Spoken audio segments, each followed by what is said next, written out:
Kerma. I think we are lucky to have all these results. My question is, you did find a difference in architecture. I'm very interested in the god Amun. Please tell us more about this great god, because it should be very interesting. Good evening, ladies and gentlemen. We are here and honored to welcome Prof. Bonnet in this beautiful lecture theatre at the School of Oriental and African Studies, University of London.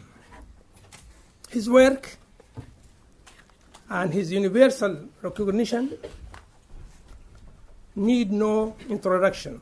Charles is a well-recognized specialist in Nubian history, especially in habitats and urban societies of Sudanese and Egyptian people.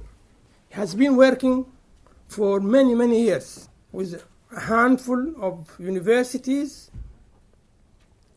educational institutes, and museums. I will mention just a few. The University of Geneva, University of Khartoum, Cairo University, Bern, Rome University, and the College of France. Most importantly, he has established programs that put in place the necessary excavations in Kerma and Tabu, which is the title of his lecture this evening. For his dedication, he was chosen or appointed as archaeological mission in 1972 by the University of Geneva. This mission was supported financially by the government of Switzerland and the university itself.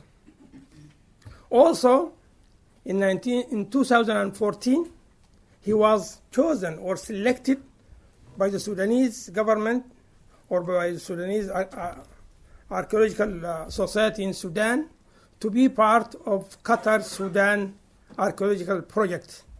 And he's playing a very vital role in this project. His efforts speak for themselves. Charles brings the passion, brings the knowledge, and how to reach the real history about Nubian, which was forgotten or bypassed in many, many years. His work in Kerma, among all archaeological research families in Sudan and Egypt, has bridged gaps that had in the past created a deep rift between historians and archaeologists. Charles, we are delighted to have you with us tonight to share with all of your incredible research findings in Kerma and Tabu.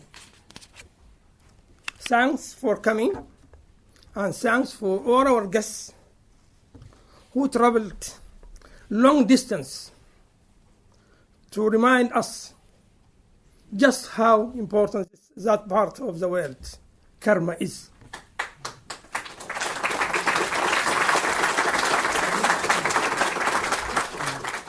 Our thanks extend to Dr. Casey Rowan for furnishing this event at the School of Oriental and African Studies. Thank you very much, Casey.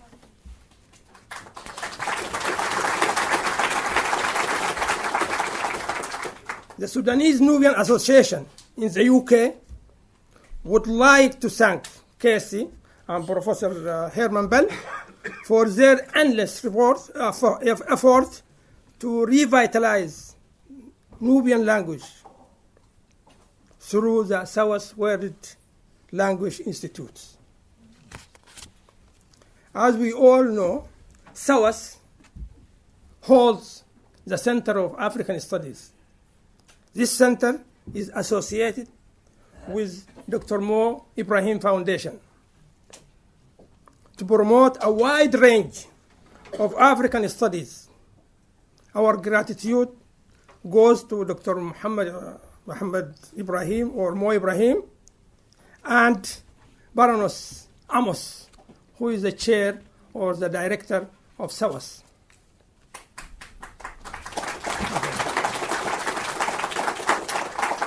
Before I hand over to Basma Osman, our coordinator of this lecture, I want to say once more on behalf of the Sudanese Nubian Association, welcome. It is our pleasure to see many of you tonight. Please be prepared, and you will be excited, contested, and above all, inspired by Prof. Bonnet's lecture tonight. Thank you very much.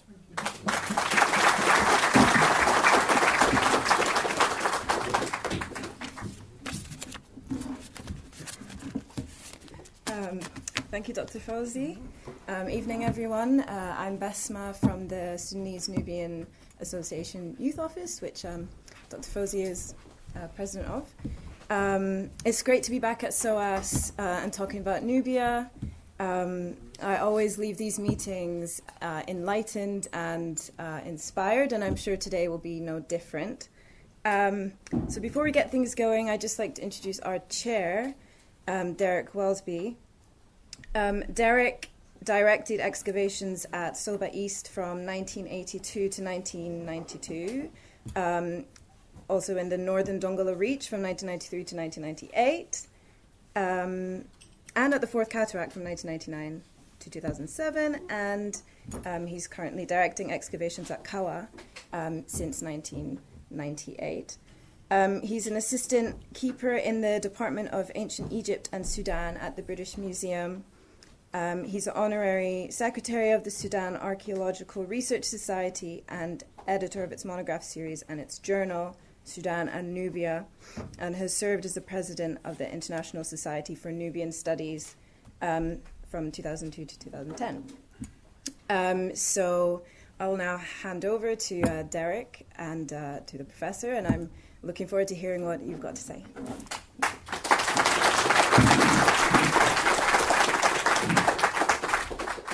Good evening, ladies and gentlemen. Thank you very much for that very nice introduction, but of course it's an introduction to me, but I am not the main focus of this evening's event, so I feel slightly an imposter here. But it's very good to see so many people here who are going to listen to Charles' lecture. Charles has been working in the Sudan for well over 40 years, one of the most respected archaeologists in Sudan at the present day, and he has completely, in that time, revolutionized our understanding of this site, on this site at Kerma. Kerma was not unknown when Charles first came to the site. There had been a lot of work done by George Reisner, an American archaeologist before the First World War, but at the end of his extensive work he left us with this view. This is for video. Right, okay. George Reisner left us with this view of Kerma as an Egyptian colonial town imposed in Nubia. When Charles came to the site, his work very rapidly completely overturned this view, and Charles was able to show that all this wonderful civilization and complex society at Kerma, which Reisner thought must be Egyptian, was actually local, was the Nubian culture. And then, after doing this for very many years, working in the town and the cemeteries, we will see, he then went on to dig the site that Reisner probably would have wished that he dug.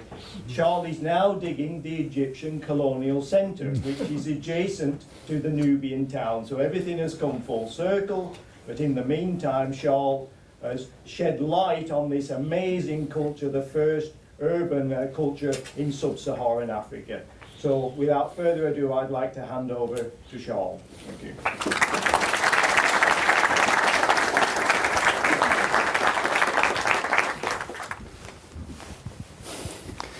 Well, thank you. You don't need that because you have this one. I don't need it. Alhamdulillah. Well, my dear friends, I am very proud and very happy to be here tonight. It is a good opportunity to discuss a little, because we have plenty of time and we can have really a discussion tonight. I have to say that the Qatar Sudan project, I am belonging to the committee, but the president of this committee is here tonight. I will say that Vivian Davis, a great friend, is with us tonight. And he helped us to understand many things for Nubia. And he's surely one of the one of the very good specialists of this period. Well, I have to thank Fawzi to give me the opportunity to speak about my passion. You know, I'm working from 51 years in the Sudan, 3 months each year, and I am in love of this country. When you see the dailies in Europe, when you hear the radio, well, this country is very strange, and people are not very happy of this country. But I am happy. And it is about this passion I want to tell you tonight what we did during the 50 last year.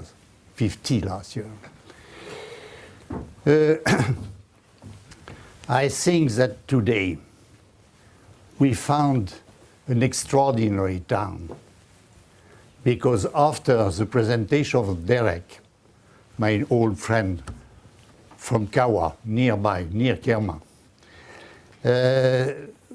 we found an extraordinary town, doing the connection of Nubia with the Central Sudan.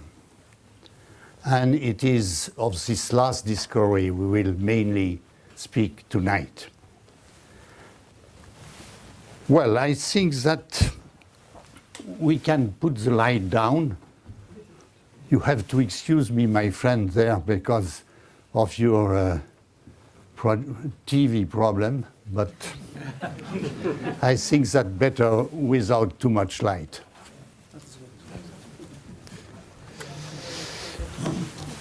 Was for everybody, you know where is Kerma, but some of you didn't have been there. Kerma is more or less at 300 kilometers to the border of Egypt and Sudan, from Abu Simbel, more or less, 300 kilometers, and 500 kilometers to the north of Khartoum. It was really an extraordinary, very difficult trip some years ago. But from 6 years ago, we have an asphalt road, and it is a dream. But I began to go to Kerma with days and days on the top of lorries. It was very complicated, with awful tracks to cross the desert between Khartoum and Omdurman and Debba. And sometimes we had 1 week and one time 3 weeks to reach Kerma. Today it is very easy.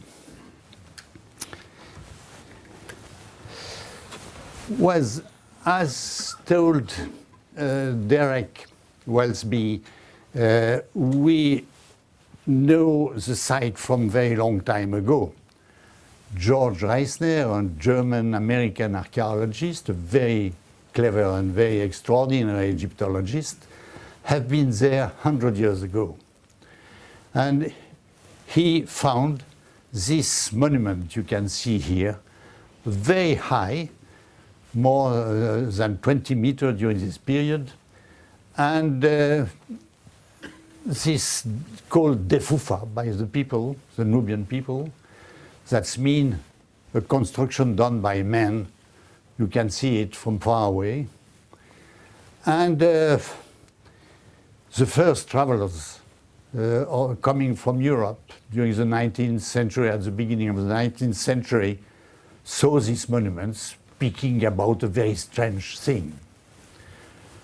Reisner was thinking that it was the place of the habitation of a government coming from Egypt. And I was just finishing a long work in Europe, looking at many medieval buildings, mainly churches. And we began during this period, that's mean more than 50 years ago, we began a new archaeology. It was not an archaeology going down under the surface, but an archaeology looking at the wall till up. And we understood, for example, that different churches or huge medieval monuments were built much before. And we have pieces in the masonry of these older buildings. And when I arrived, I saw the defufa.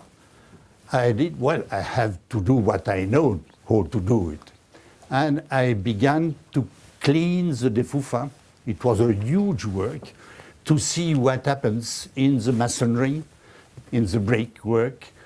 And I began to understand that this defufa was built in 14 different periods. And after that, we began to go down deeper in the earth, and we found at least 30 or 40 periods. That means this monument have been built so many times during nearly 1,000 years at the same place. And I explained to my colleague, it is surely not a palace. It is probably a cult place, probably a temple. And many people explained me that it was a church. Others explained me that it was surely not a temple because there is no temple during this period. What is, you are doing this strange music?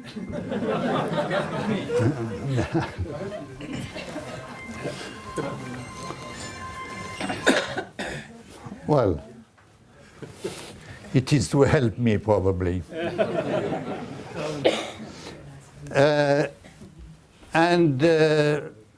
After 20 years, the Egyptologists accept that this was really a temple.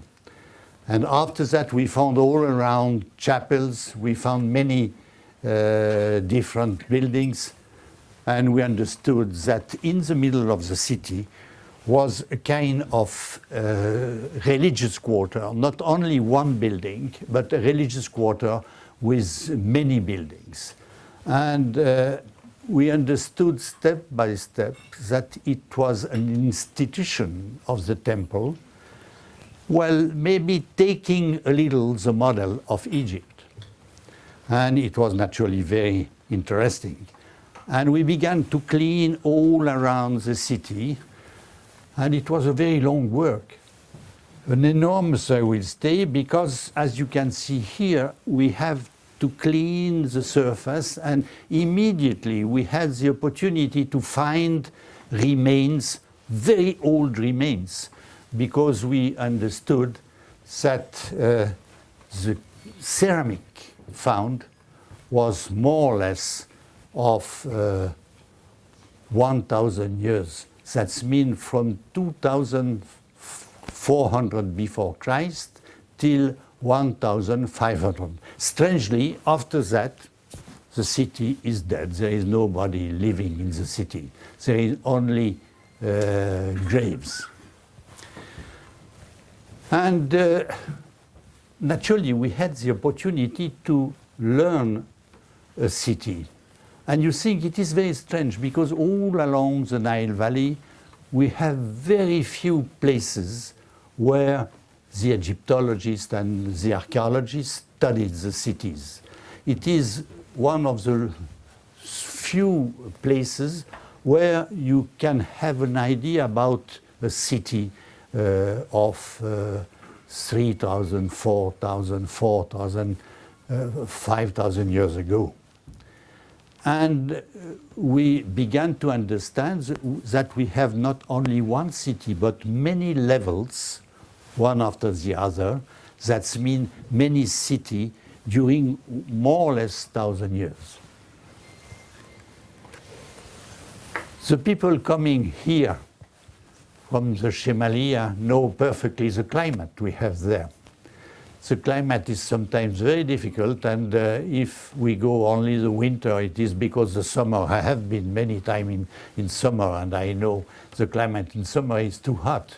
But in the winter, as you can see on this slide, we can have enormous wind, and it is complicated to do such a work with such a weather.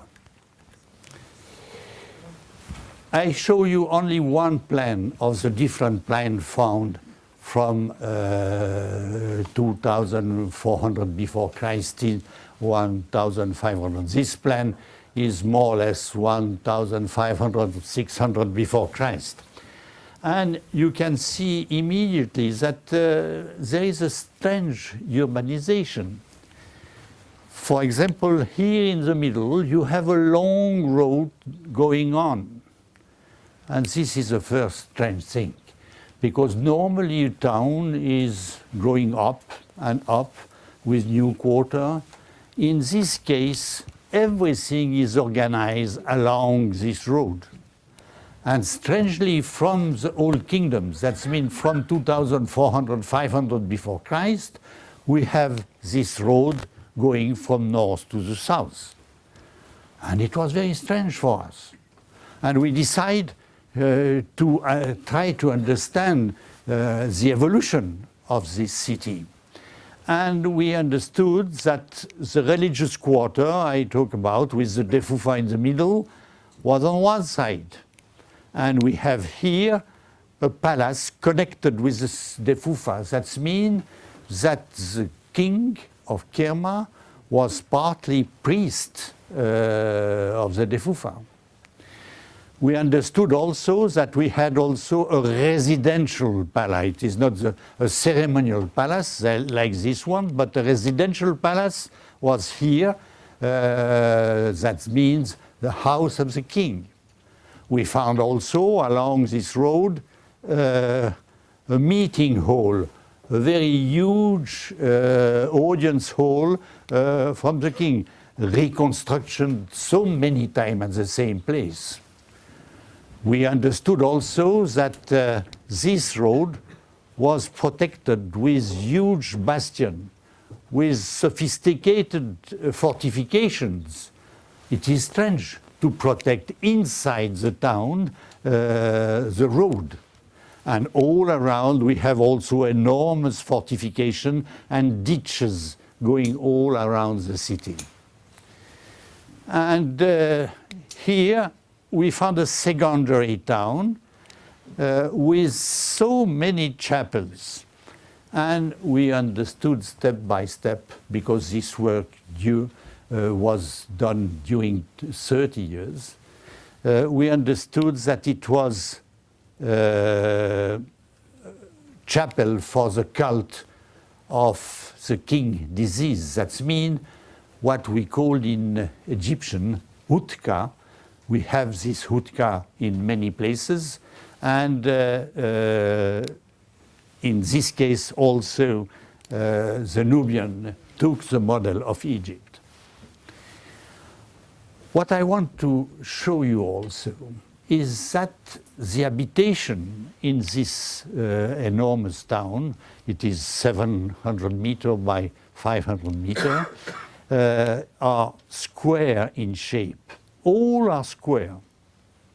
And this is important to explain what happens afterwards.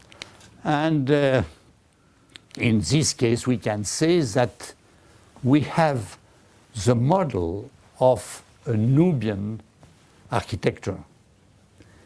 And this Nubian architecture is not like the Egyptian one, but is partly influenced. And it is not like Central Africa one.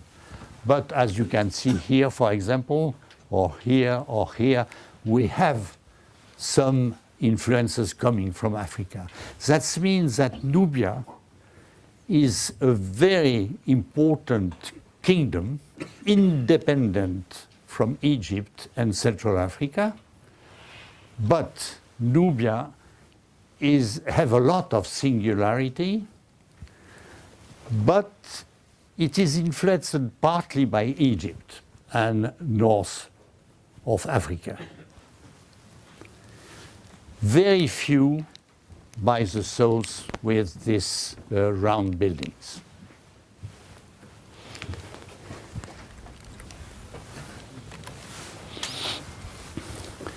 Here you can see the Defufa and the town of Kerma. But you see immediately that we found to the south a huge part of annexes of the town. Here with remain of a harbor, because the Nile River was passing here nearby, and we found remains of administrative building connected with the port. And in this building, we found, like in some part of the town of Kerma, many seals from the middle Kerma, that's mean from 2,000 years before Christ. We found a lot, thousands and thousands of seals. Why? Because there is a lot of commercial or trade between Central Africa and Egypt.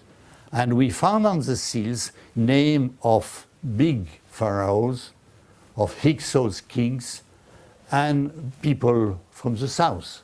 For example, our Italian friend who worked in Kassala found also many seals of this period. That means we are sure that we have connection with Central Sudan. We are sure that we have connection with Egypt and to the north of Egypt. That means Mediterranean Sea. And Kerma was a very important trade center, and we have the proof archaeologically. We found also graves, and in fact, we work at 4 kilometers and we work in the cemetery at the beginning. It was the opportunity to understand better the evolution of the ceramic, and this gives us possibility to understand the chronology. And we work doing so many trenches, and we understood the evolution of the funerary customs and the evolution of the material. For this reason, with the help of other specialists, we understood many chronological problems through the material, and we can date actually with big precisions, with a very sure precision, some sherds of ceramic. But the main thing is that step by step we had problems. Because, as you can see, this is the modern town, and the modern town increased. When Reisner was there, it was only 10 houses nearby. As you can see, there is more or less 100,000 people now, and this modern town is going till the north of 12 kilometers. And it is the same features that you can see here. And all around we have many cultivated area. And in fact, when Reisner came 100 years ago, it was to save the patrimony of the Sudan, because a huge scheme have been done with enormous pomp here, and all these parts have been cultivated. But some places, when I came for the first time 50 years ago, some places were open. But step by step, all these places was covered, shukran jazilan, covered by cultivated area. And they are beginning to eat the site of Kerma. As you can see here, a palm tree was destroying a part of the secondary town and eating here. And we decided to put some wall all around to close this place. And, well, Reisner was not so interested by a secondary site here named Dukki. That means a red hill, also in Old Nubian. And I have been many times, naturally, to see what happens there. And step by step, this site was eaten by cultivated new land. And I decided to put some wall to stop this. And in fact, we began with my Sudanese colleague, Salahuddin Mohammed Ahmed, to dig this site to save it, because it was very dangerous to follow, because my wall have been destroyed after 1 year. That means that we had to follow and to explain to the people that it was not a good way for the remains. And in fact, during all this day, we told to everybody from Kerma that they can come to visit the site and to have an idea what we are doing. We are not treasure hunters, and we try to build a history of Nubia. And here it was the same, but Reisner was not so interested, and we began to work, and immediately we understood that it was a very important site. Here you can see 3 temples, classical temple of Egyptian period. In fact, we understood that the Kerma around the Defufa have been abandoned, and a new town is beginning, and it was just during a very important thing done during this region by the Egyptian. It was a real colonization of the region. And as Pnubs, the antique Pnubs, this town was the capital, we understood that after the end of Kerma Defufa, the capital of Nubia, they are going, the Egyptians are going to do a new town. I was completely wrong, because some years ago, that means only 7 years. In archaeology, 7 years is nothing. And in fact, we understood that under this Egyptian town coming from Egypt, and this town stay only 300 years, 400 years, and after that we have the empire of Napata and Meroe. That means that we have more or less from 1,500 years before Christ till 400 years after Christ, a long period of occupation. But under this place, we found a completely mad town. This town is connected with the origin of Sudan and probably all Africa. Because this town had nothing to do with the architecture of Nubia. You saw it around the Defufa. It is completely different. And this town has nothing to do with Egypt, because it has been destroyed by the colonization of the Egyptian, and it is down the main Egyptian monument. And as you can see here, we have a very strange city, unique in all Africa. In fact, we found at the beginning, 7 years ago, this little quarter here.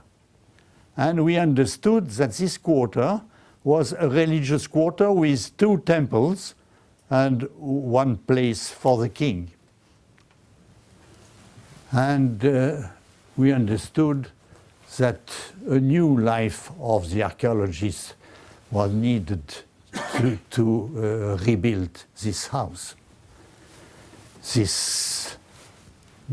All these buildings. We are in a completely different world. We understood step by step that we had a huge wall around the center of the city with 2 wells, probably sacred wells. And we understood immediately that this wall was done with very strange doors, with 2 towers and a passage in the middle. And it was naturally very difficult for us to dig in the middle here, because we have so many buildings later, Egyptian, and after that Napatan and Meroitic. And naturally people told me, but you can put away the Egyptian one. But I think it is wrong, because it is a marvelous window to see from very far away the architecture of Egypt. And we found, and you will see, we found extraordinary plan and remains of the Egyptian period. It was the opportunity to understand Egypt outside of Egypt. But this one is the opportunity to understand an African city outside of Central Africa. We are here at only 700 meters from the Defufa. You know, we have these 2 towns very near. And when we saw that, I understood that it was too complicated and we had to find very quickly a way to understand better. This is the reason why we ask Polish friends, and I told them, well, you are specialists in geomagnetism.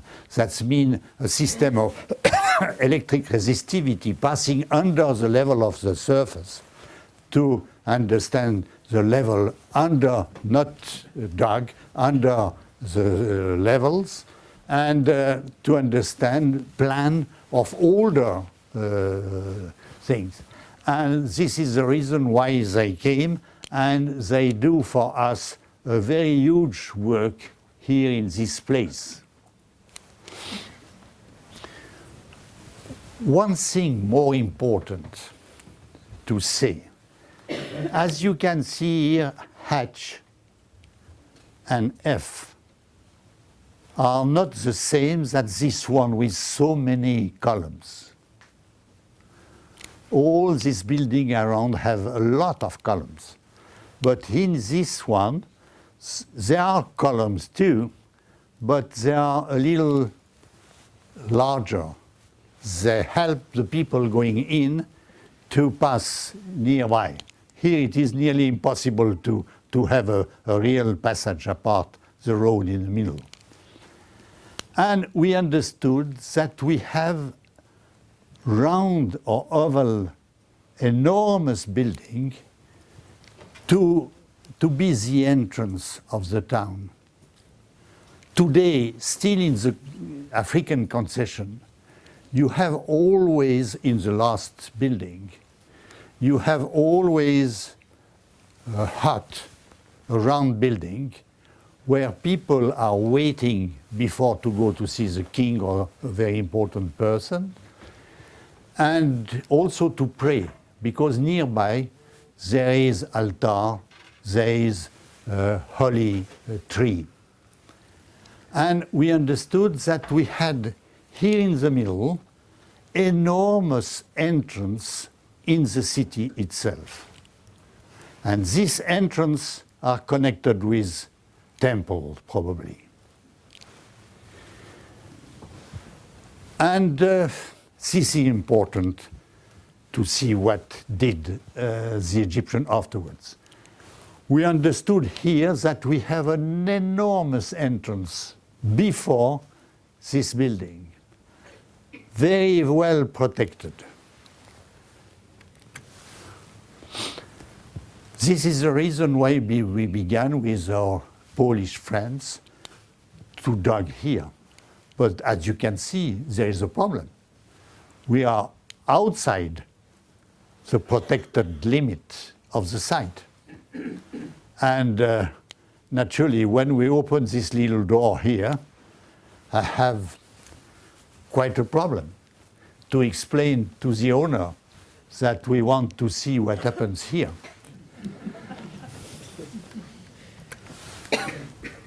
This is the plan given by our Polish friends. As you can see, we are outside the site, but it is full of remains. And all the buildings are round in shape or oval. There is no square building. You remember the plan around the Defufa? All the buildings are square. They are Nubian, we are sure. Here, all the buildings are round, and there are thousands. Here, probably huge temples. And we found on the other side also many things. That means we have more problem with the owner. And I have been to explain to him that it is the origin of the African continent. I'm not sure that he will understand very well. He told me 2 million.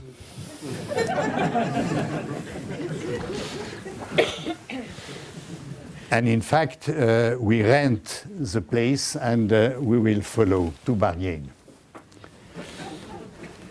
This is the door and this is the place.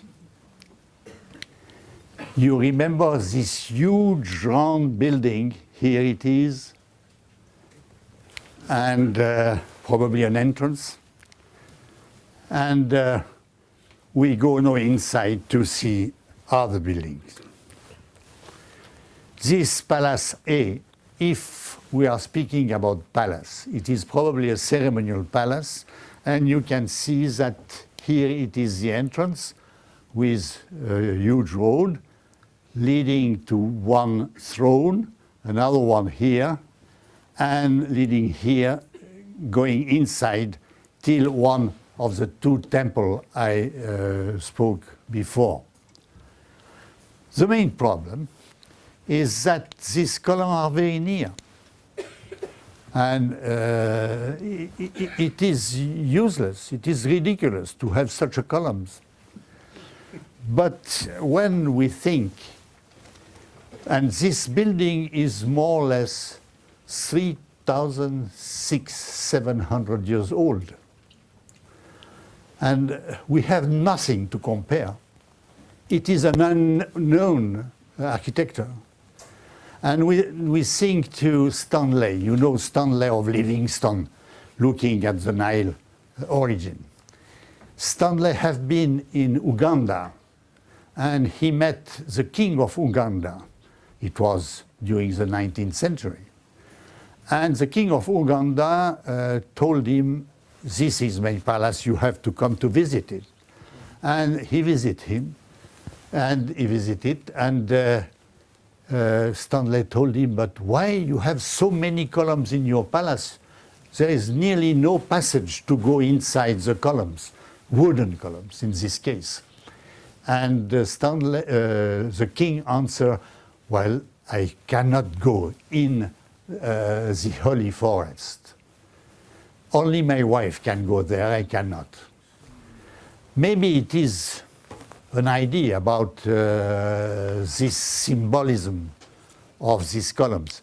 In this case, the columns are done in mud brick, and they are very well preserved in foundation. We have foundation of 1 meter and 50, sometimes 2 meters deep.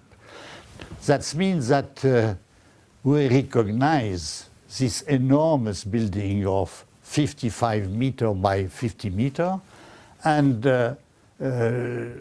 with 1,400 columns. You can see it. This is the remains we found here. One of these seats for the king with a staircase round semicircular, and here the paved road to reach this and the columns. Naturally, we have only the foundation and the first level. Sometimes, in other case, we have column preserved till 80 centimeter high. In this case, it is at the level of the floor. And you have to think the enormous work done to reach this level, because you have to think that we have foundation of 1 meter and 50 down. It is enormous for so many columns. Well, we try to do a reconstruction work to understand the level we can reach. We have some comparison, because in some palaces near Kerma, we have column in mud brick, and they reach till 8 meter high. And I ask people working with us, can you do a column of 10 meter or 12 meter?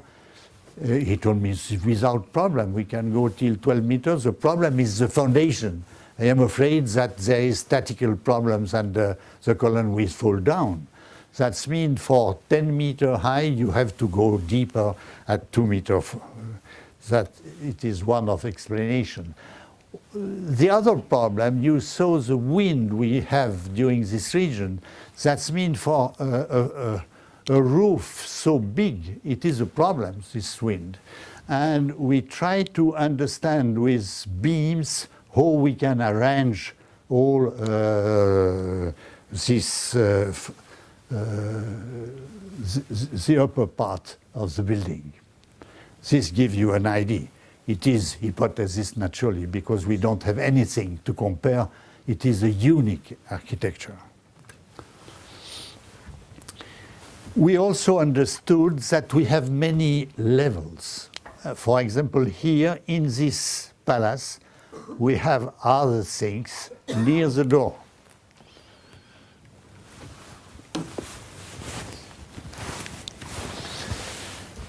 Very strangely, they did a hypostyle hall with huge columns and with foundation with this little floor type buttresses. And here we have also a seat of the same kind we have in the main palace, and with other palace too. And well, this hypostyle hall is interesting because we don't, at this period, that's mean during the second intermediate period or late Middle Kingdom in Egypt, we don't have such constructions. The hypostyle, the great hypostyle hall appear mainly during the New Kingdom. And this is also interesting to see that there is an evolution in the architecture during the last century before the arrival of the Egyptian.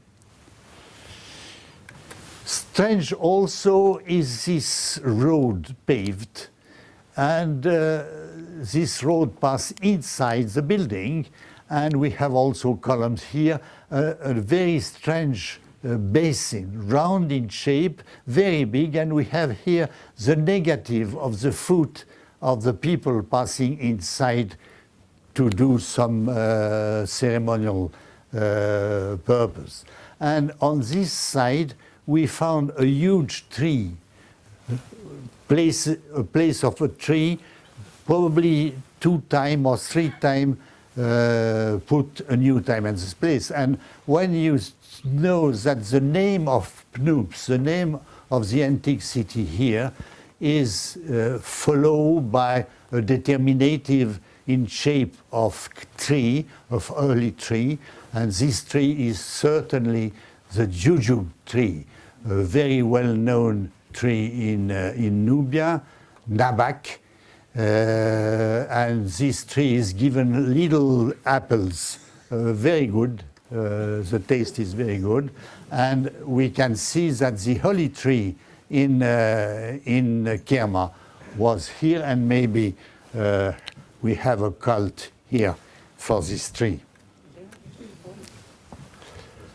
Also in the door itself, in one of the tower, they did a little chapel with an offering table, and we found piece of color and white wash for this tree, for this offering table, and we have traces of columns also for a day. This gives you what we try to understand step by step. Naturally, if we have later things here and here in the main palace, we can see very quickly low traces of the foundation of the columns. This is the reason why I can tell you that we have 1,400 columns for all the complex. But all these things, down and up, disappeared from one day to the other. And it is replaced by this plan. Here was the huge Palace A, and all this building, all this construction is done by Thutmose I. That means one of the most powerful pharaoh of the 18th dynasty. He's coming till Kerma, destroying the town. It is a real colonization. But you can see why we not destroyed things here. Because we can understand many things for the Egyptian side, but also for the Nubian side. For example, you can see that the fortification is becoming enormous. This wall is 5 meters thick, and you have bastions, and this type of fortification is also typical from Nubia. You have an extraordinary door here. This is the main door here, probably following partly, and an enormous hypostyle hall here leading to the main temple. We have 3 new temples done by the Egyptian. A palace here, a palace here. Strangely, it is why we understood quickly enough 7 years ago, they let the religious quarter here. Probably they are afraid about the gods in these temples. But also there is a strange feature, a new architecture in Egypt, on the Egyptian side. Look at this door. It is an enormous door replacing the round door done before. And here we will see this winter, but we are thinking that we have also a temple, an indigenous temple, and the Egyptians keep it.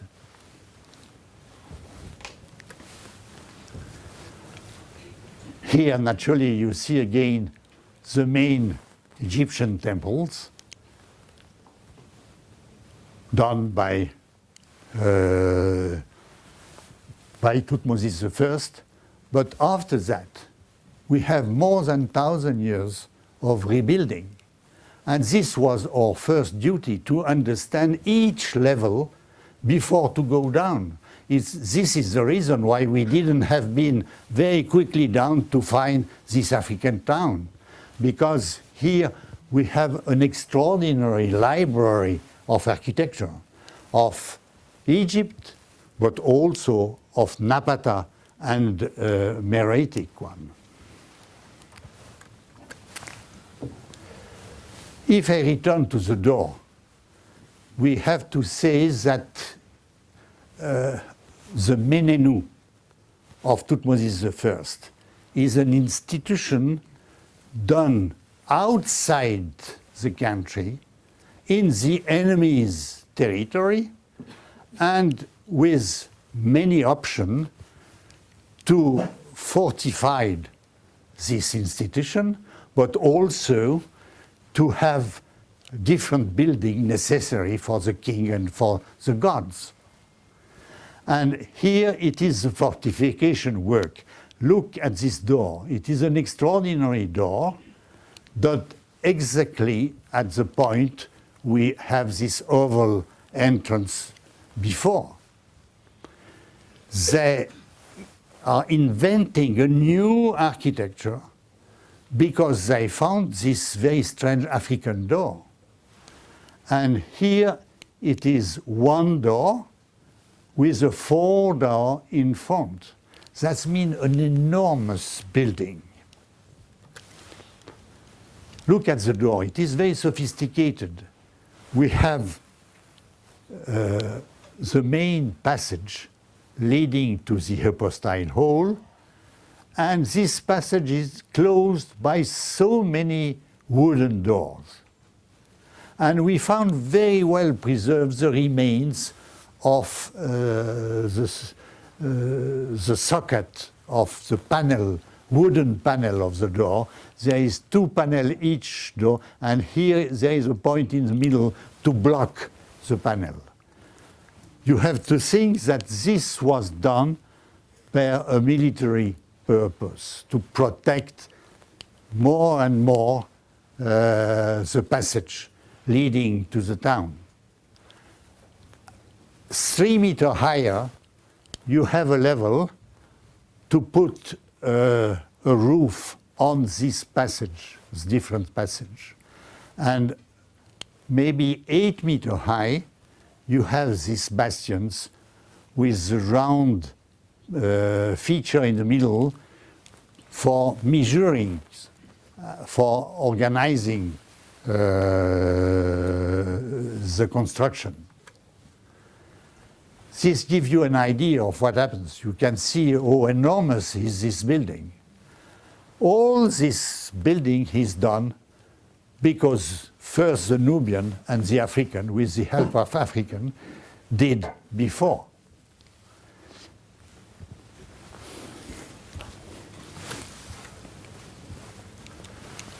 The door itself, hypostyle hall, the front door.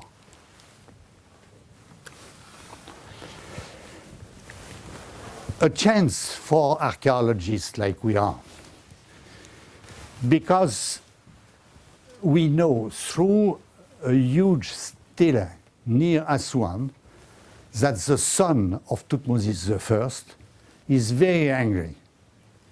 He is telling that a group of 3 chiefs of war, probably kings, have been destroyed completely the institution, the Menenu of Thutmose I. Completely, that means erased completely, and we saw that. And on these remains, these 3 people came and reconstruct partly the Menenu of Thutmose I. Naturally, for us, it is very interesting because this plan is Nubian African. And you can see that around the two temples, there are more and more and more fortification work. They are defending extraordinarily these two buildings, holy buildings. Here also, along the temple, the Egyptian temple, they are doing a huge fortifications. They are rebuilding the front to the north. They are partly rebuilding here also the door. And you can see that they are using a model of this door with huge towers.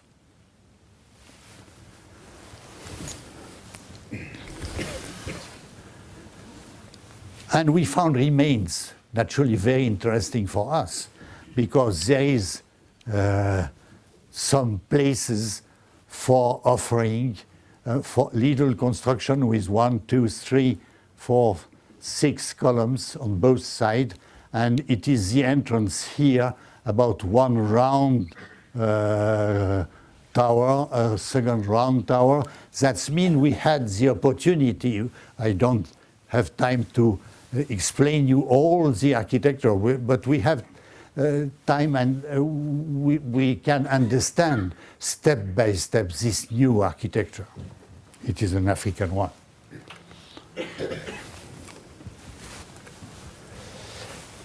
For this period, we were lucky enough to find in the city itself, it was an urgent dig, a huge grave, a royal grave, and this royal grave have been afterward destroyed, but it is surely of one of the last king of Kerma. We know through this stele of Aswan that the son of Thutmose I and his daughter, the famous Queen Hatshepsut, decide to return to Kerma and to rebuild the Menenu.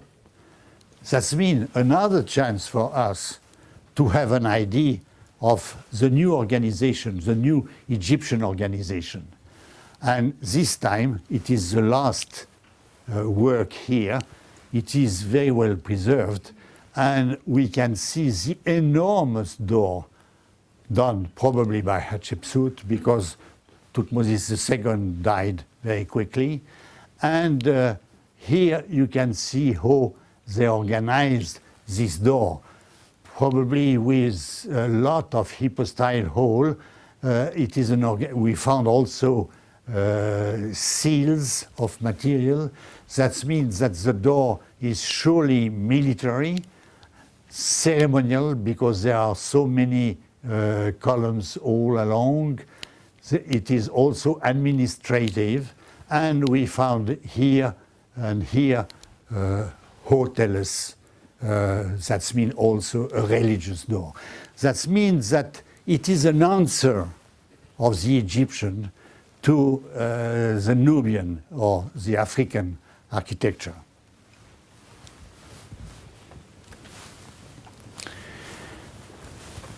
Technically, you can see here, it is extraordinary, this level. We were very lucky to find the quality of the earth, because you can see how difficult it is to find the different period and reconstructions of the different period of rebuilding. And on a level of 20 centimeters, we have 2 or 3 different levels, and all this is drawn carefully. We have enormous plan to follow our studies here in Europe, and on the spot, naturally. Here it is the reconstruction of the enormous door of Hatshepsut, with this huge bastion of the entrance, and this is the foredoor. It is 100 meters long. Extraordinary reconstructions.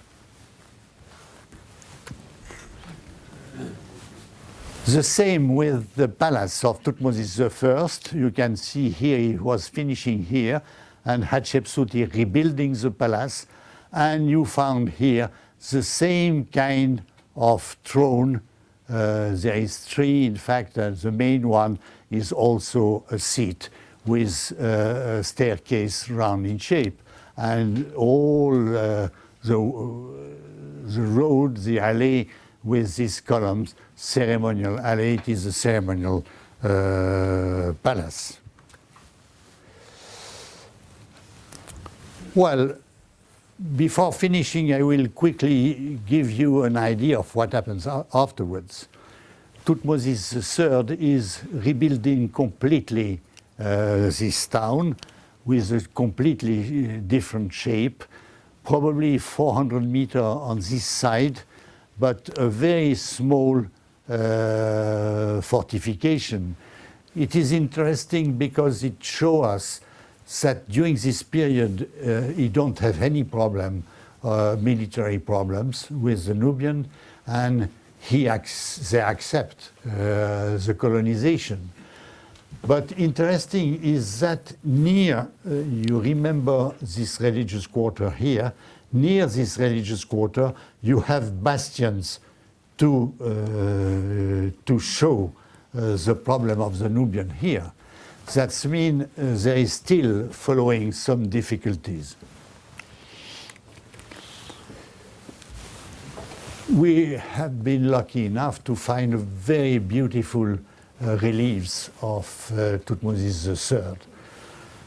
But also during Thutmose IV, you can see that this sanctuary of the main temple is completely rebuilt, and we were lucky to find foundation deposit with the name of the king here and here on faience pieces. We have also remain of the famous Akhenaton and his wife Nefertiti. And during this period, all the buildings have been destroyed and rebuilt in the different fashion with the main door here of the temple. Still, the Nubian African temple are here.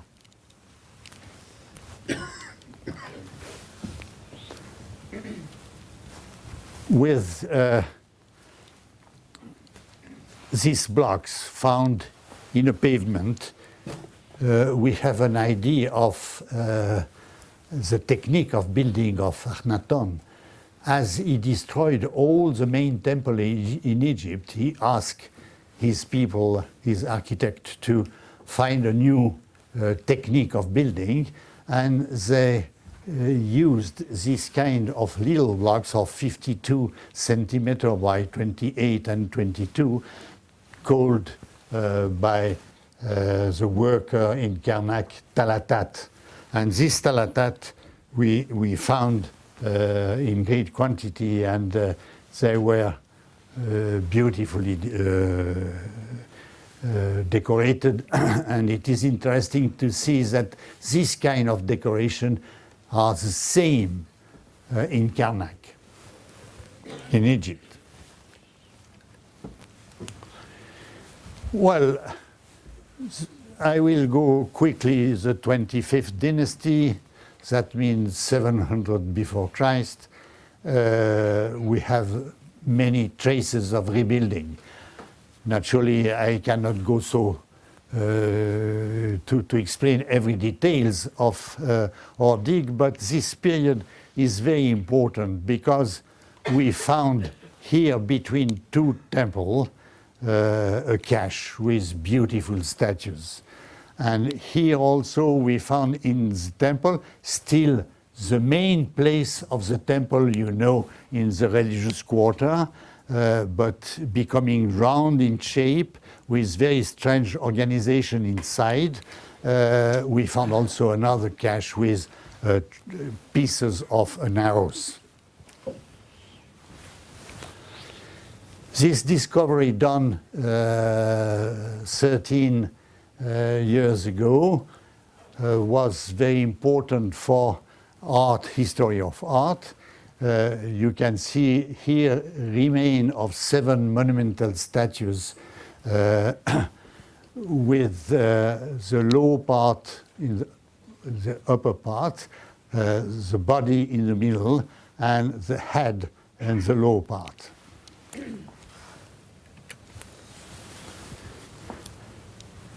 It was for us an extraordinary opportunity to understand a cache of this kind, with not only the stone pieces, 40 stone pieces, but also remain of the decoration of the statues, because the statue is living and there are decoration and painting done by some specialized priest.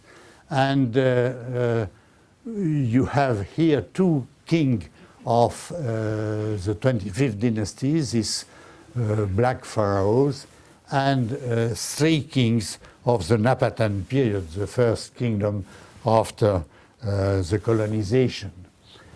The great quality of this head of Anlamani, strangely in granite, and black granite, but painted in black, and you see with the headdress of Egypt with the crown of Low and Upper Egypt, because this pharaoh was thinking to be another time a pharaoh of both countries, Nubia and Egypt. Well, this was the inauguration of the door of a museum done by the Swiss president, and he told me, well, I will come after 10 years and to see the museum. And in fact, the year after, the museum was built, and this is the inauguration. The main problem for us was to rebuild the statue. It is really a very complicated problem, because if you are not at the millimeter, it's very difficult. And this is the museum.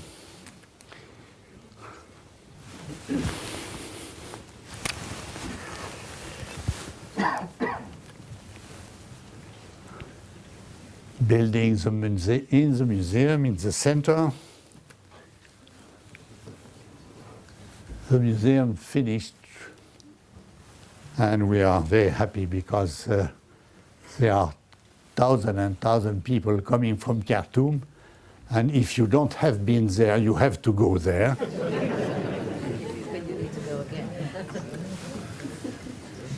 You can see such extraordinary preserved ceramic, 2,500 years old. No, 4,500 years old. A grave of the cemetery, rebuilt in the museum. Taharqa, one of the main king of this cache. And this is the presentation, actual presentation in the museum itself. This is Dukki girl, and this is show you. Thank you for your attention.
But before we actually begin with questions, Professor Bonnet would just like to give some background to Kerma. You now know a lot as a result of his lecture of Kerma itself, but perhaps not much about the context of Kerma. So Charles would like to say a few words about that, and then we can have questions afterwards. So Charles, please.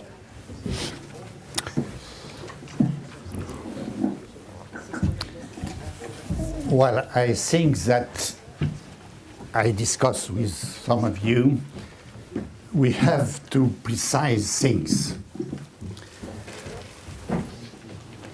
We have to think that these two towns are not here for stupid reason.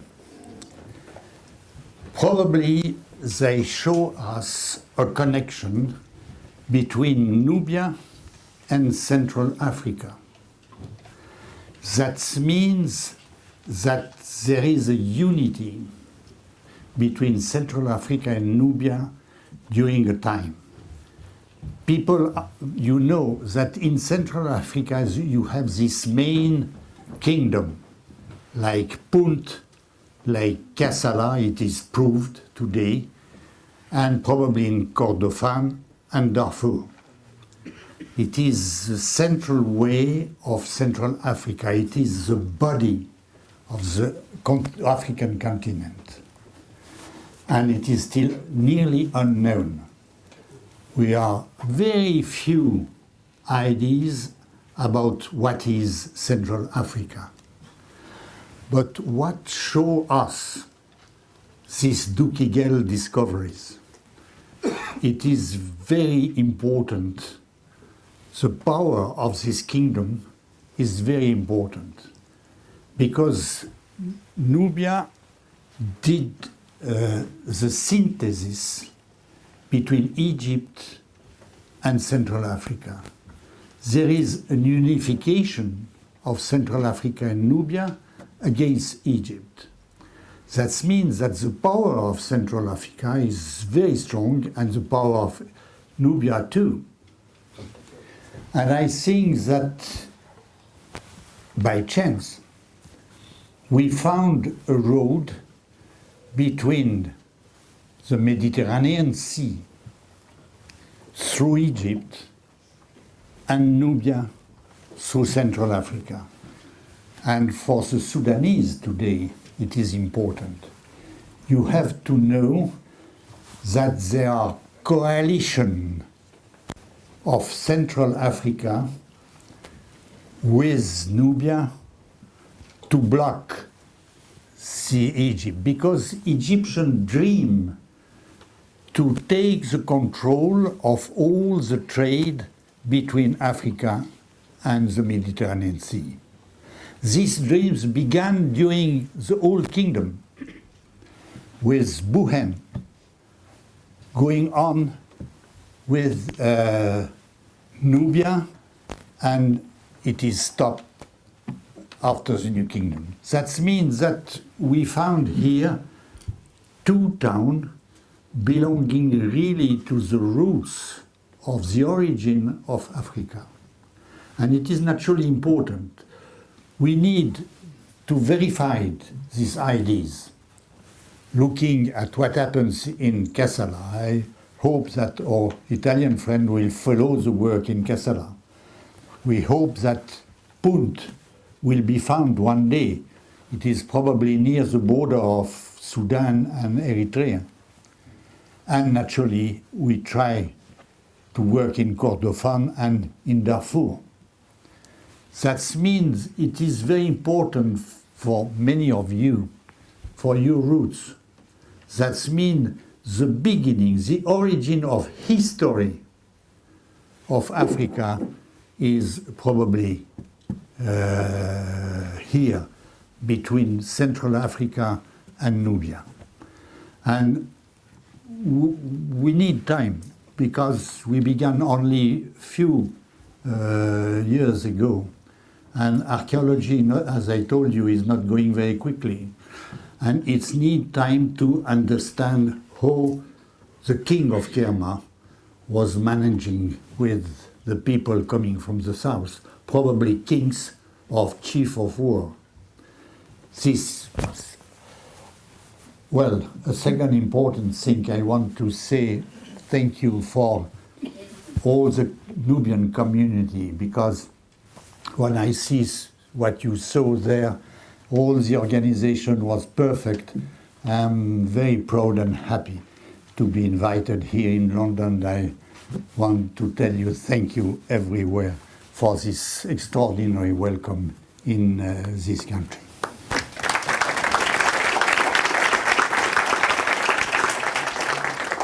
Well, I think the work of Shارley has really shown just how important Kerma is, not just in the context of the northern part of Sudan, but in the whole of sub-Saharan Africa. It's by far the earliest urban centre in sub-Saharan Africa by many thousands of years, so it is an extremely special place.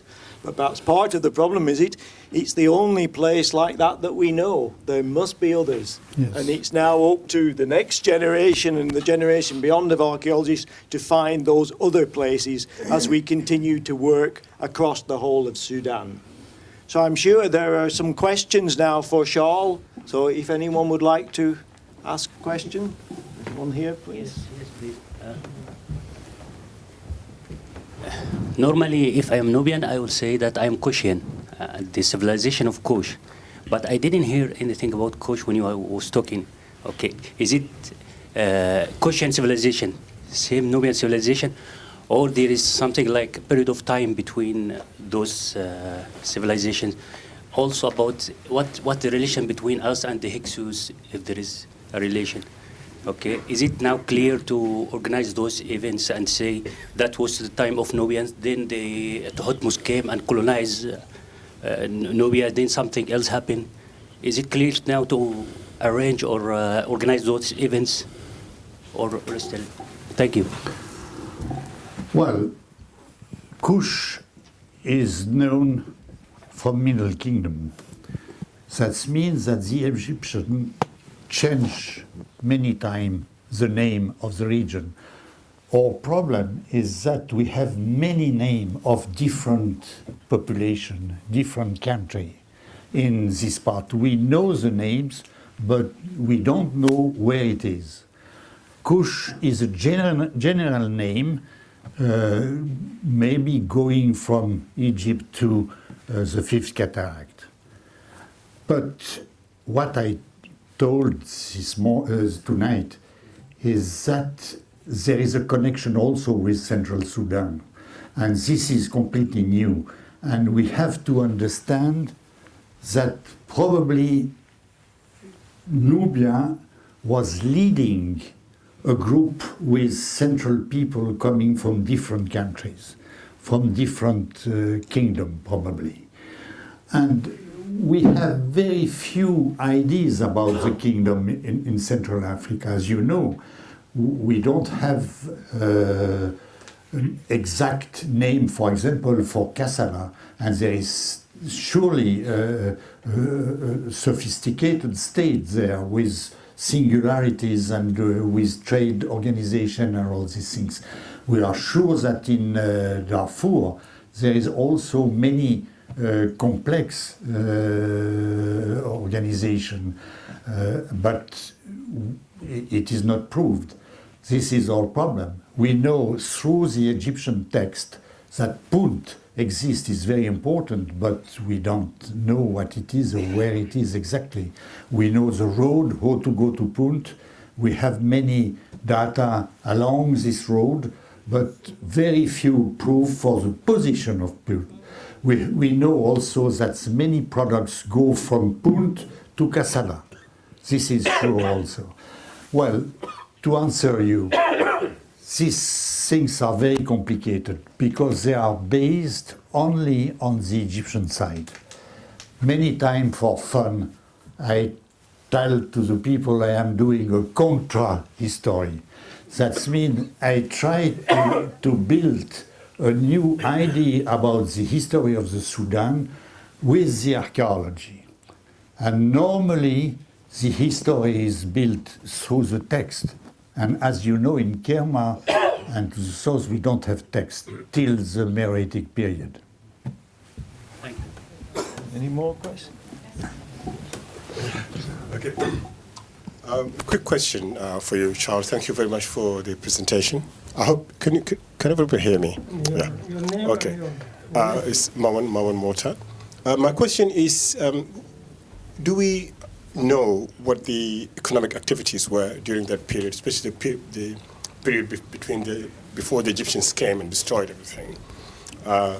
That period of all those round buildings and the temples, what were the agricultural activities, what were the production, who did they trade with, that kind of thing. Also, after the Egyptians came and Hatshepsut came and Thutmose and so on, and they occupied the area, we talk about the rise of Meroe and Nabata, which seemed again to be returned to Nubia. Did the Egyptians disappear, or did they push out the Egyptians, or did they assimilate the Egyptians? I didn't quite understand that. Thank you. Very complex question. For the beginning, I will say that after 7 years, I must be presenting things, telling you that the truth is still far. But what I saw, it is a new architecture. We found new building. You saw the plan, unknown till today in Africa, in all Africa. And this building, 55 meters, it is not nothing. And it is interesting to say that we saw also some seals, from print of seals. That means the trade must exist. They have some basket or boxes arriving, and there is something. It is a beginning. For example, we know through Kassala there are seals belonging to 2,300 or 200 years before Christ. And the seals are the same that we found in Kerma. The problem with these two towns, I must have time to follow our work in Dukki, and this is only a beginning. As I told you, 7 years is nothing, and in fact it is really 5 years or 4 years only to have a good idea. After that, for the Egyptian, it is clear that they used Nubia to have more tribute. That means a lot of goods are coming in Egypt, and we know the name of these goods, and they are all coming from Nubia. And we know how many people came and how many slaves, how many food and all kind of material are coming. We know the number, and each year we have some relevé in Egypt.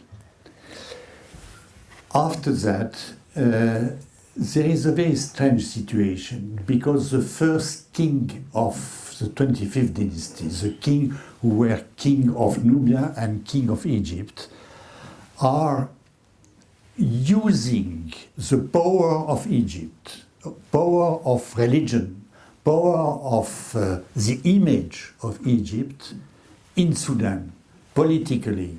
It is very clever, but there is an Egyptianization during all this period. You have to think that Taharqa, you saw the statue of Taharqa, he was preparing in the delta of Egypt people to build Egyptian temple in Nubia.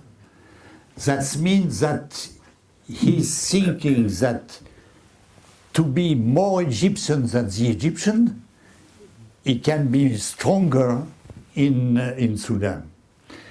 And step by step, these things are falling down, and there is the empire of Meroe with a very strong unity all along the Nile, not outside, along the Nile. And there is a new singularity of Nubia. This made Nubia a little bigger, with partly Central Africa too.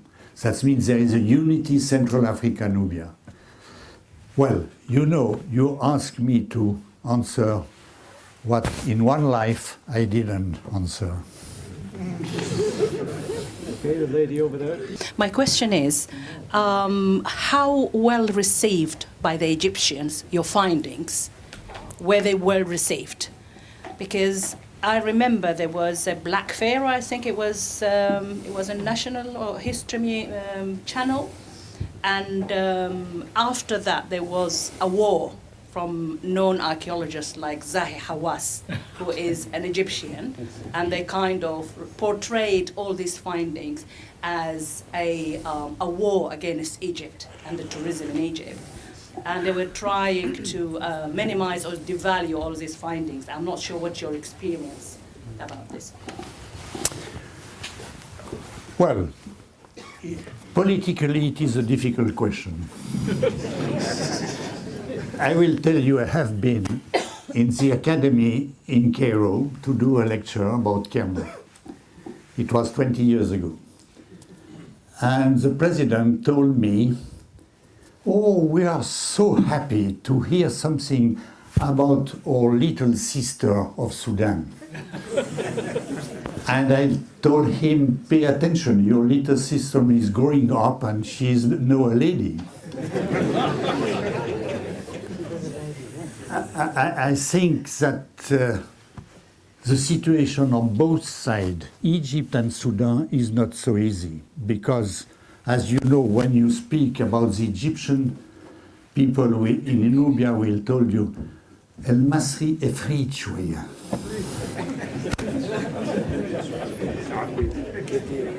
That means I was writing 2 days ago an answer for the same question done in Harvard University. A professor asked me the same question. I told him the ancient Egyptian was very xenophobic. They told Sudan is a barbarous country, but they were afraid of the Sudan. In many ways, we saw this night for the religious purpose. We saw also that this enormous fortification, and the Egyptians did on the second cataract, enormous fortification to prevent the arrival of the Nubian. But we have to, well, what? An Egyptian is Wichita. Yes, there is some Egyptian here.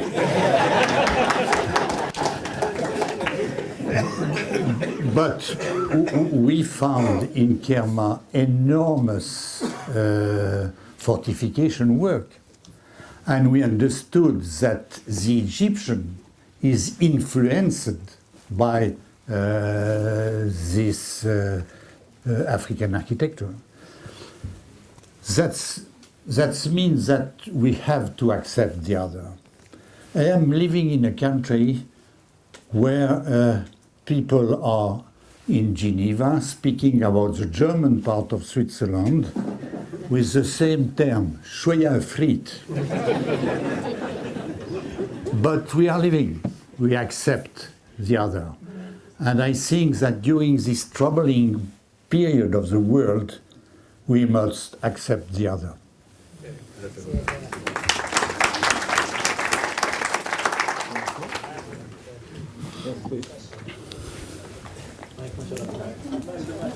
لا المايك بتاع الفيديو ما اللي قبل لو المصري قطع المايك السوداني كان شغال.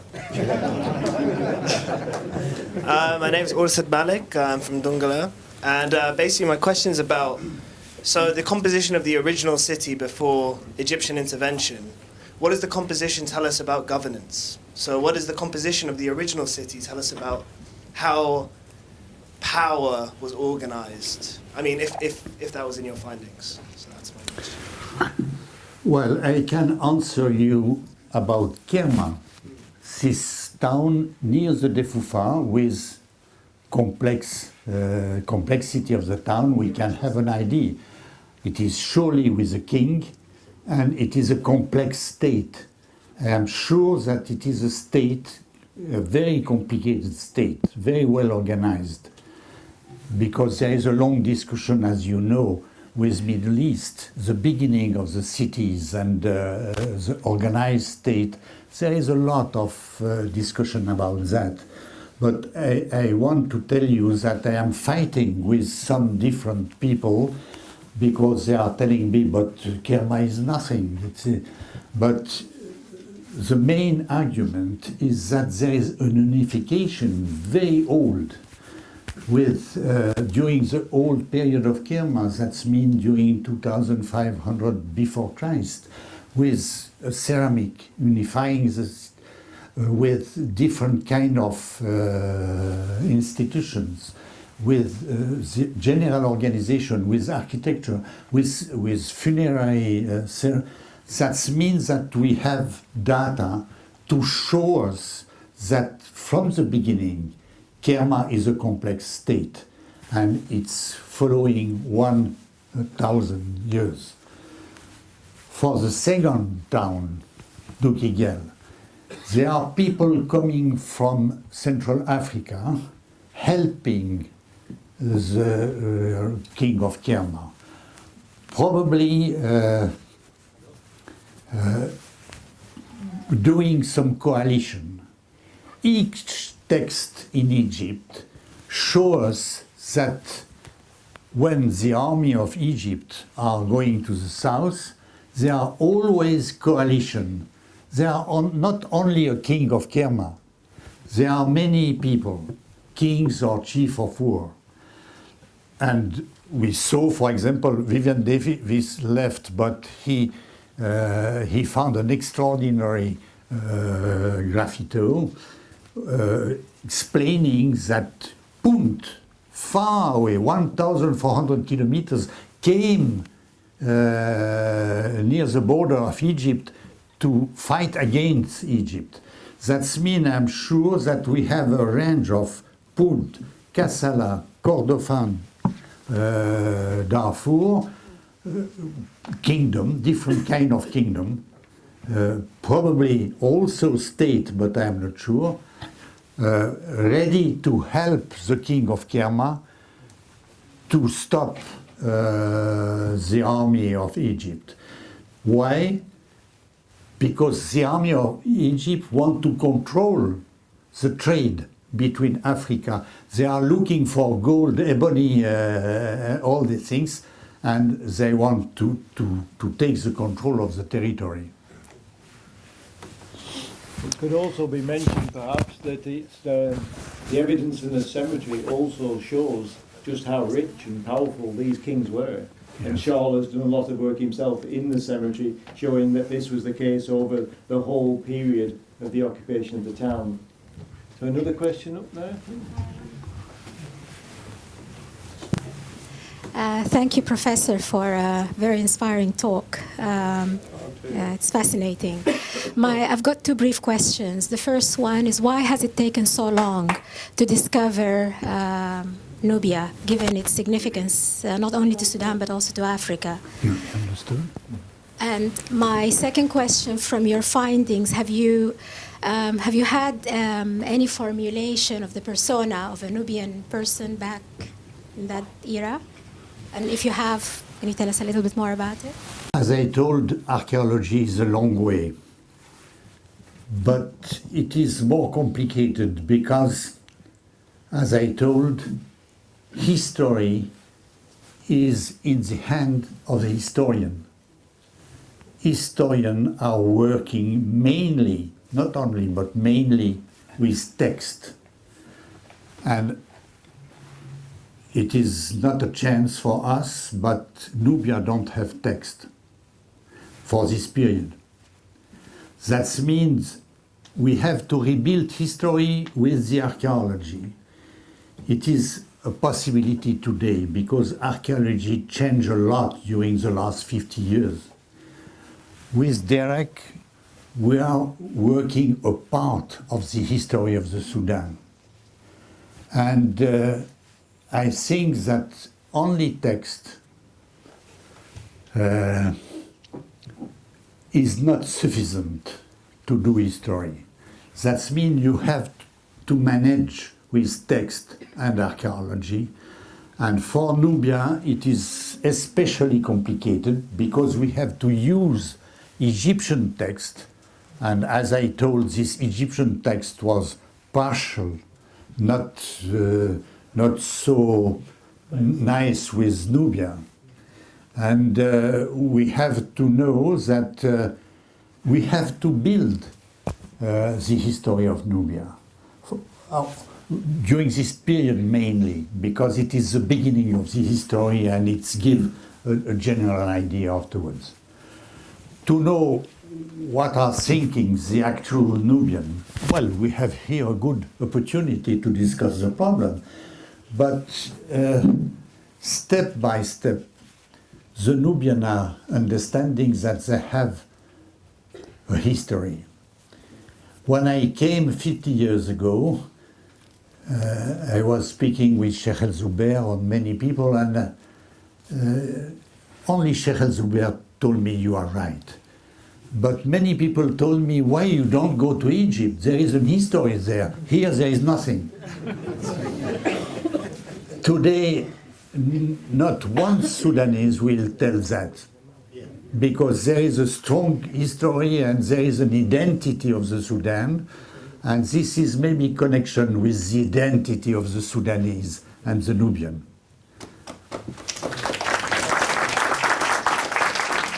Do you have a question down here, please?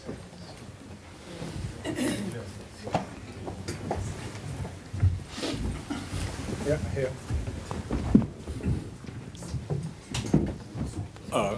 Right, okay. Thanks, Professor, for the beautiful, excellent lecture. I have just two questions, quick two questions. Now, when you are referring to Central Africa, yeah, in my mind, it's always like Congo and all these countries. So, because I'm thinking now geographically, but what do you mean specifically about Central Africa? And the other question is, the way this building looks, they remind me of Shuluk Kingdom in present South Sudan. So could that not be depicting Shuluk, maybe kingdom or something? Thank you. In Sudan, when I'm speaking of Central Africa, it is Central Sudan. Nothing with the south of Sudan. And for me, there is a belt going to the South Sahara till the West Coast, probably. And Darfur is the meeting point. I think that in Central Sudan, we have all to understand.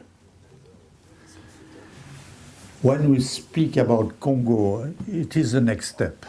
We are not at this level to understand anything. It is less known than Central Sudan, I will say. Our problem is to go step by step. I must remember that 50 years ago, when I began in Kerma and Tabo, I was thinking that Nubia was Africa for the Egyptian. And there is a very interesting article done 40 years ago by a French specialist named Jean Fercouter. And he was looking at the iconography in Egypt. You saw that there is so many painting with Nubian, generally with the feather here. And we have so many decorated graves or many temple decoration and things, that we have an idea of the image of the black. And we can see that the image of the black till the pharaoh Thutmose IV, I spoke about him today, he is a Nubian. But from Thutmose IV, you can see that the features, the image of the black is changing. And you can see Central Africa black people, and it was not the case before. That means that the Egyptians are understanding step by step the territory. They know better the different black. At the beginning, it was only the north of Nubia. But afterwards, they go to the south. And after that, they return and it is finished. But the image of the black is very interesting to see the evolution. This to answer to your question. And my idea is that for Nubia, they are in between two extraordinarily powerful people. And they are between. They try to understand both sides, to organize both sides. And we have to think that in the Central Sudan, we have very strong kingdom, I am sure of that, but they are unknown.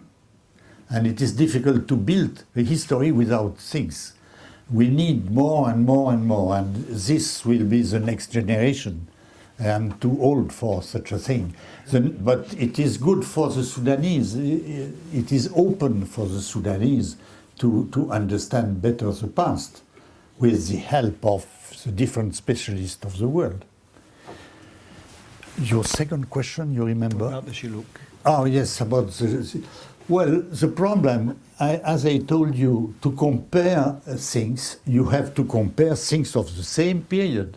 It is very dangerous to compare a building of 4,000 years, like my oval building, my Palace A, with a construction of 200 years. It is ridiculous. It is very impossible. Well, maybe there is some reminiscence. We can see some spirit of the construction, but like I told about Uganda, of this king with so many columns in his palace. But to really compare scientifically, it is very difficult. And we can say Shilluk or other, there are many different. If you go to the Cameroon, for example, you have an architecture very sophisticated, but it is 200 years ago or 100 years ago. It is not enough to do the comparison of 4,000 years. I think we have a question over at the far corner. Thank you very much, Professor Charles Bonnet. My question is about the religion of Kerma. Do we know anything about the religion in this region of Kerma? The microphone is not... Then you mentioned also that there is indication of difference in the population of both Kerma and Dukki, and that Dukki may have been populated by people coming from Kassala, Kordofan, Darfur, and even Punt on religious basis. Is there anything to indicate that there is religious difference on the religious traditions between the two places, Kerma and Dukki? And finally, I am very interested in the god Amun. Please tell us more about this great god, because it should be very interesting. Thank you.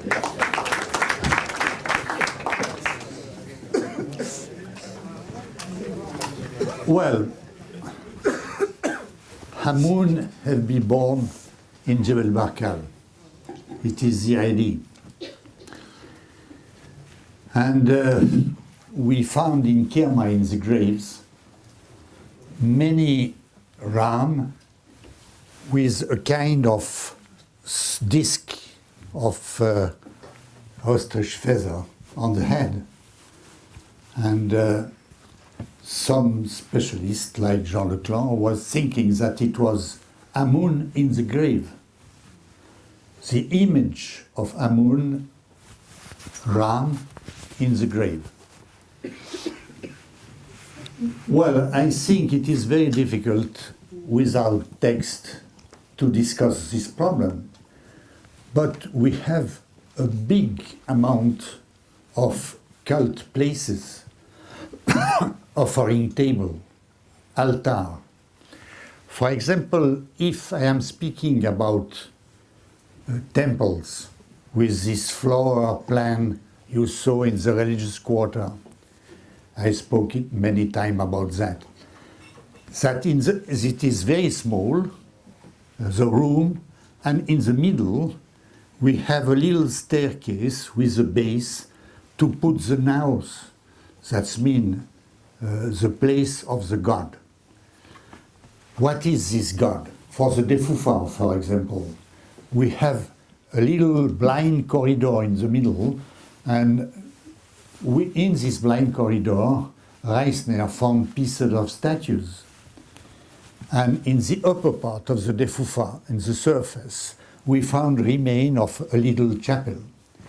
That means that maybe we have a cult of the ground, of the middle of the earth, and in the upper part of the sun. But to have the exact name of these people, we have to wait the Egyptian. And for example, I spoke about Dukki Gel. The name of Dukki Gel is Pnubs, and Pnubs is connected with Amun. We had the Amun of Pnubs. We have many representation in Egypt or in Jebel Barkal of the Amun of Pnubs. In the Museum of Kerma, you will see the shape of a ram with a tree, the sacred tree, nearby. It is the Amun of Pnubs. That means that we are quite sure that Amun was connected with Nubia. But if it is a Nubian king, Nubian god, it is very difficult to answer.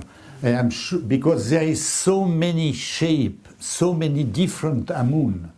In Egypt too, you have the Amun of Karnak, but you have Amun of Napata also in Egypt. That means that the Amun is used in many ways. It's in time. We are beginning our work actually for such a thing, and well, tomorrow.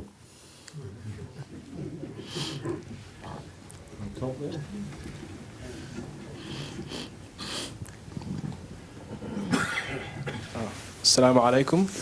Well,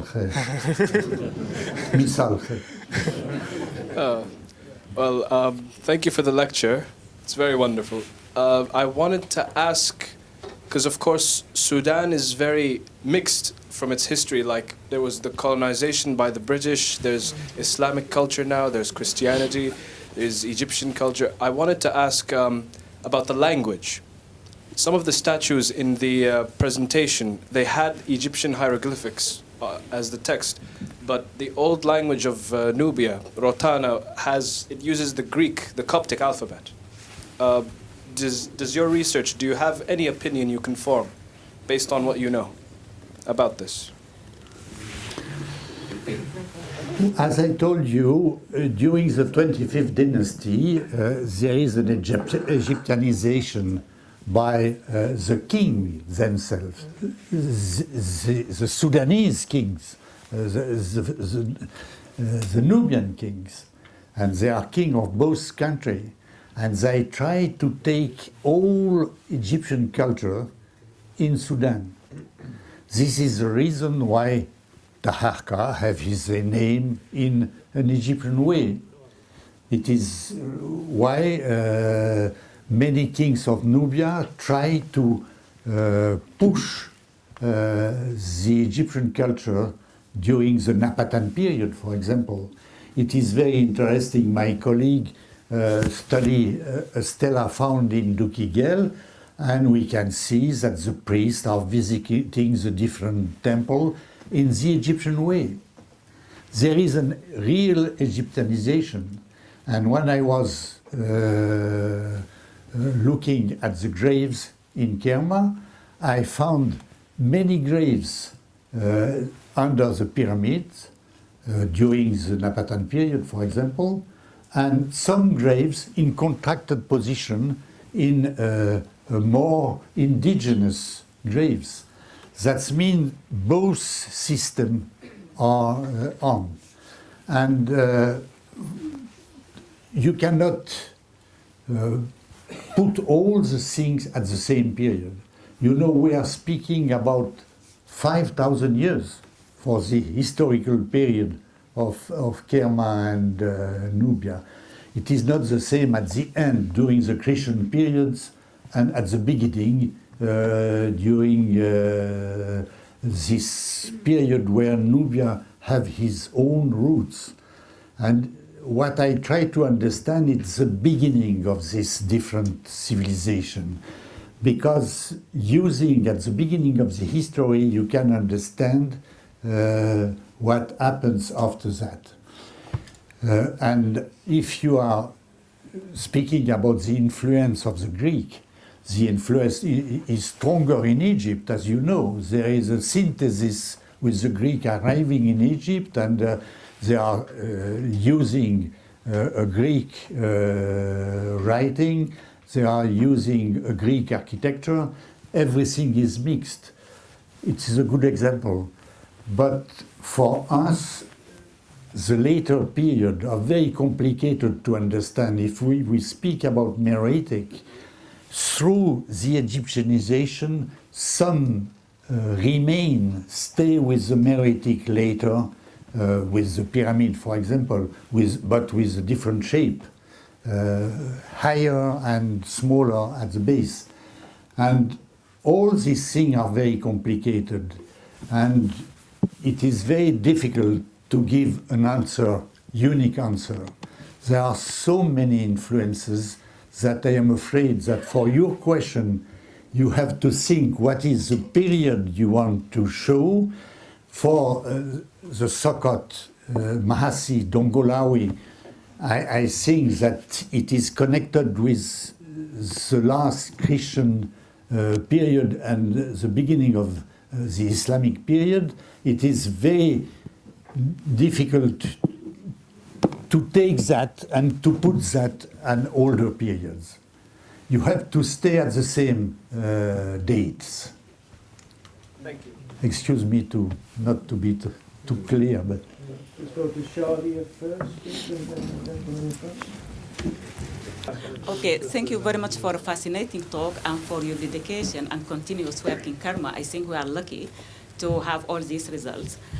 My question is, you did find a difference in architecture between the traditional Nubian towns and the town which has a Central African influence. Is there any difference between the material culture as well?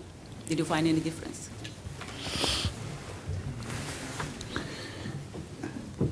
Well, for these influences, it is very interesting to say that there is a long tradition in Nubia following till today, I will say. For example, houses without the upper part. They let the upper part open, and the roof coming after. And I tried to understand this communication, this kind of details. But in the case of Dukki, as I told you, I don't have any example to show you. It is really the beginning of the African architecture. I don't have examples. No Shiluk, no. We are far away for all this. If you look carefully the type of the architecture, it is an unicum. There is nothing to compare. And this is interesting to think you have these two towns at 700 meters, 1 kilometer. And these two towns are completely different. For the material, as I told you, I am afraid to go down. Because when you are digging, you are destroying. And this is the danger. This is the reason I go step by step and level by level, and it's need time. But I want, because we need to have material.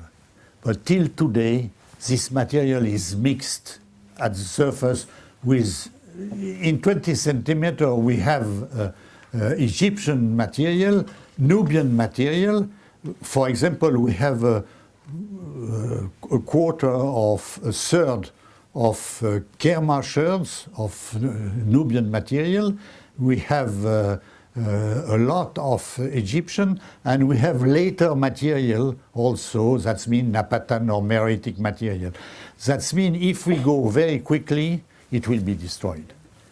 I will try this winter to do a trench in somewhere, but because if I don't find a way to rent the land, it will be very complicated for us because we don't have time, and we will try to buy eventually the land, but I don't know if the owner will agree. And it will be, as I am discussing, it will be a lot of money also. And we have to find this money. But I will answer you after maybe 5 years more.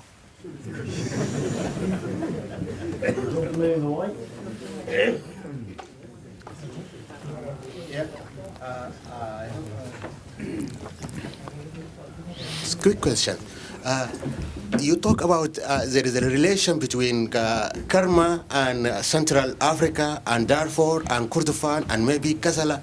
Is there any relation between Kerma and Bija in Red Sea, East Sudan? Or there is no nation in this indigenous people? We don't know. I am afraid to tell you, we don't have the possibility to know, because the work I am doing actually, Derek is doing the same also, but he was involved with the fourth cataract salvage.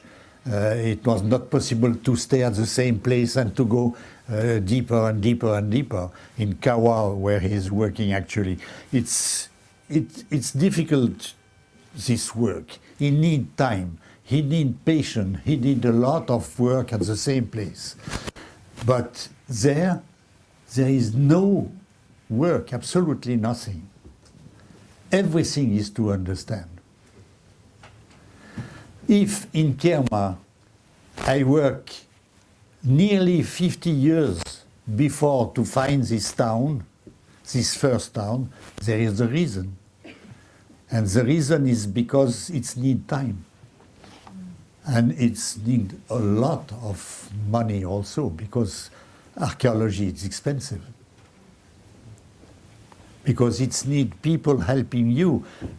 I am speaking for many people. I am not alone. I have people specialists in language, specialists in ceramic, specialists in drawings, the bricks, specialists in architecture. And all these need a lot of work and a lot of time. We have planned big like this room. Each brick are drawn for enormous land. But with this result, we can really build scientifically a past of the Sudan. If we are doing only some general ideas like that, looking that it is nearby, it is not scientific. Gentleman at the back. I would like to come to submit this one. I want to give you this one.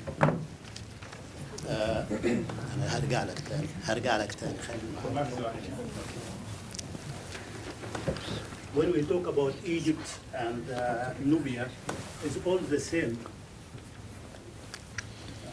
They are black people, all of them, and the civilization 7,000 years ago. Here it is. Everybody, this is Nubia. Nubia, it means Egypt. Sorry, correct me if I'm wrong. This is Egypt. This is Nubia. Used to be Africa, Nubia, Ethiopia, Namibia, and Libya, which is Libya.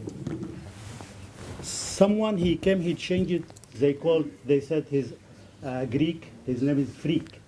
And then they called Africa, Black Africa. They don't want Nubia. Nubia, it means golden brain. Nubia, it means intelligent. They built the pyramids, all these things, you think yourself you are in West End, you think yourself you are in Mayfair area. These people, they were very intelligent. Here, in Egypt, they're putting us in the dustbin.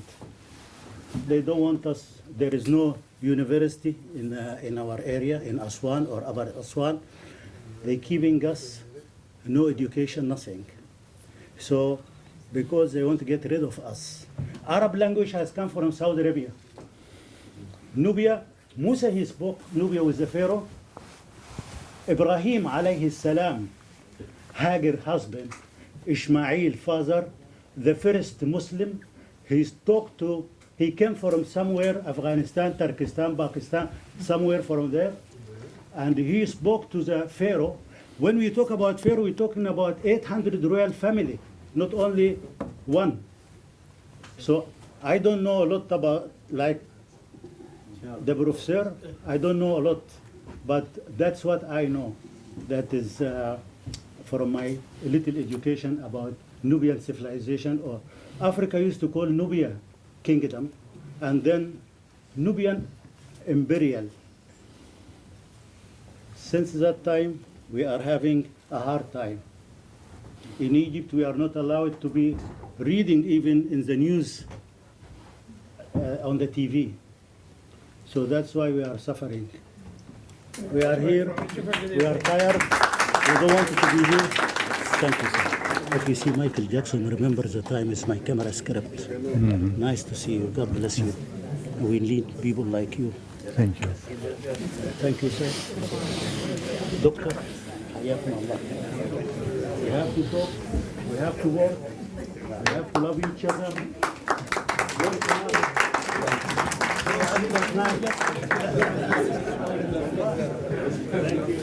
So, ladies and gentlemen, I'm afraid we're running out of time now. I'm sure Charlie's very exhausted. He just arrived from the USA yesterday, so... Surely not. But anyway, time is moving on, so we need to bring the event to a close. Fauzi will make the final remarks. Thank you. Thank you very much. This work is completely or utterly done by the Sudanese Nubian Association. We would like to thank KSD and Prof. Kerma and our guest and my friend Derek. And we would like to thank Lady Rami or Asmahan for doing all this food by herself without any help. She's a great lady, and she has been very active and very cooperative in our organization or in our committee. We would like to thank her, and God bless you, and you are a great lady, and we love you so much. And I would like to thank everybody who took the trouble to travel from all over UK, like Dr. Tariq and his wife. They came from Midland, and Dr. Sharaf, and a lot of people. Assam and everybody. I would like to thank all of you, and I am sorry for a gentleman who was trying to make a copy of this conference. Our events as the Sudanese News Association is our right. We will put all this stuff in our Sudanese Nubian Association website. You will find all these events, and you are welcome to watch it. But we won't allow anybody to come to our events to make his own business. Sorry for this. I am very grateful for all of you.